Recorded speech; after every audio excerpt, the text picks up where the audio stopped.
اب کاملیت کے معیار پہ زرتشت کو دیکھ لیجئے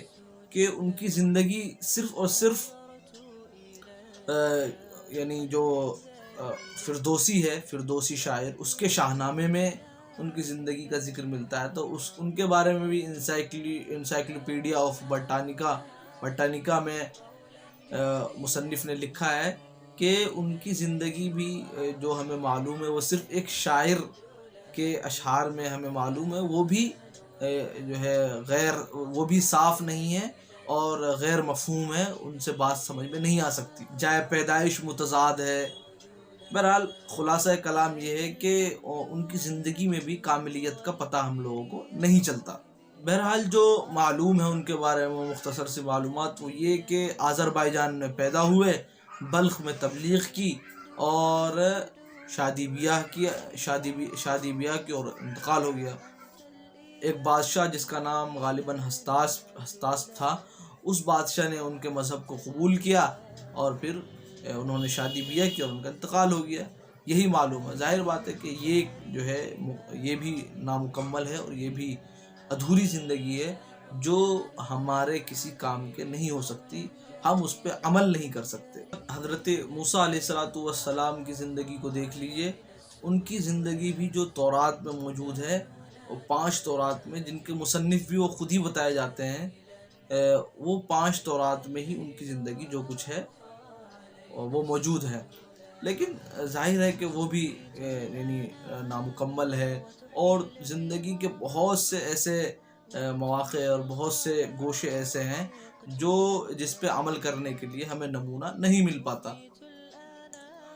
ہاں لیکن کچھ چیزیں ایسی ہیں جو ان میں واضح ہیں، مثال کے طور پر حضرت موسیٰ علیہ السلام کی جنگیں اور ان کی جنگیں، اور اسی طریقے سے فرعون سے ان کے کیا تعلق، فرعون کے ساتھ ان کے جو واقعات ہیں جو بہت ہی مشہور ہیں، یہ کچھ واقعات اور کچھ مختصر سی چیزیں موجود ہیں جو ظاہر ہے کہ بالکل اگر ہم ان پہ عمل کرنا چاہیں تو وہ مشکل ہے۔ اب اس کے بعد ہم حضرت عیسیٰ علیہ السلام کا اس نظریے سے ذکر کرتے ہیں۔ حضرت عیسیٰ علیہ السلام یعنی یورپ کے مطابق حضرت عیسیٰ علیہ السلام کے پیرو سب سے زیادہ دنیا میں موجود ہیں، اور اس کی تاریخ یہ ہے کہ آج بھی یعنی اس کی تاریخ یہ ہے کہ عیسائیوں نے بابل، سیریا، عرب، شام، ہندوستان، ترکستان، ان علاقوں سے کتبے کھود کے، اسی طریقے سے کھنڈرات کھود کے اپنے لیے تاریخی مواد فراہم کیا ہے۔ ظاہر ہے کہ ایسی تاریخ کی کیا حیثیت ہو سکتی ہے۔ اس کے بعد ایک پروفیسر کا ذکر کیا گیا ہے کہ پروفیسر رینون، انہوں نے کیا کیا نہیں کیا، اپنی زندگی لگا دی اور مکمل کوشش کرتے رہے اور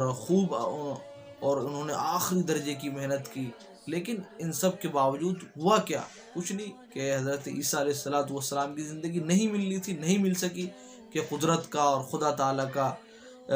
فیصلہ یہی تھا۔